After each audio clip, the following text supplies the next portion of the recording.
السلام عليكم ورحمة الله وبركاته. مرحبا بكم أعزائي المتابعين.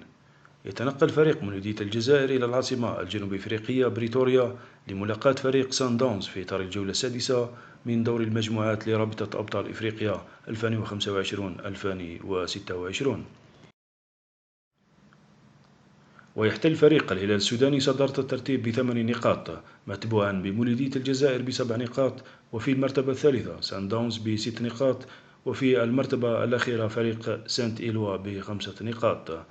ويكفي فريق مولودية الجزائر التعادل في مباراته القادمة ضد سان داونز للتأهل إلى الدور الربع النهائي.